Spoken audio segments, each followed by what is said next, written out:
Salut la team, bienvenue sur Top Foot, la chaîne où les filets tremblent et les rumeurs enflent plus vite qu'un Mbappé lancé à pleine vitesse.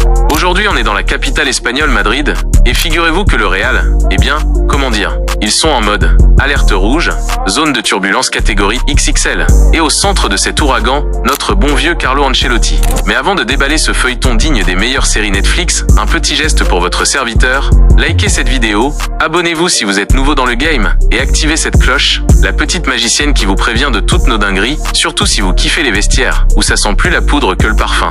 Alors accrochez-vous bien à vos maillots. Le Real Madrid, mesdames et messieurs, s'est fait sortir en quart de finale de la Ligue des Champions par roulement de tambour. Arsenal. Oui, Arsenal. On parle pas de la boulangerie du coin, mais bien des Gunners. Et depuis ce séisme footballistique, c'est la débandade totale à Valdebebas. Le vestiaire, d'habitude plus uni qu'une défense à 5 italiennes, a explosé en 1000 morceaux. Carlo Ancelotti, notre tacticien aux sourcils levés, est en train de perdre les pédales, le contrôle, la télécommande de son vestiaire, tout. Fini les abrassos chaleureux, les tapes dans le dos viril. Maintenant, c'est plutôt ambiance iceberg à l'entraînement. Regard qui tue et consignes qui s'évaporent comme l'eau sous le soleil de Séville. Déjà au match aller contre les Londoniens, certains de nos madrilènes ont décidé de jouer à leur propre FIFA. Les instructions d'Ancelotti, on les a retrouvées, paraît-il, coincées sous un plot entre la défense et le milieu. Et au retour, Mamma Mia, c'était le carnaval. Les joueurs sont sortis du Bernabéu avec la brillante conviction que la stratégie ultime était de courir comme des poulets sans tête et d'espérer que notre magicien Bellingham sorte un lapin de son chapeau. Ou plutôt, un but de sa chaussure. Ancelotti, notre homme à la cool attitude, essaye de garder la face. Il nous sort encore ces petites phrases zen, du genre « Tant que Flo, Florentino Pérez, NDLR, me kiffe, tout baigne ». Mais, attention scoop, même notre président aux 1001 Coupes d'Europe commence à froncer les sourcils. Il a tapé la discute avec les tauliers du vestiaire, les mecs qui ont plus de matchs au compteur que votre grand-mère à 2 points de tricot, et le verdict est sans appel. Plus personne n'y croit une seule seconde. Même les fidèles lieutenants commencent à regarder l'herbe verte d'à côté.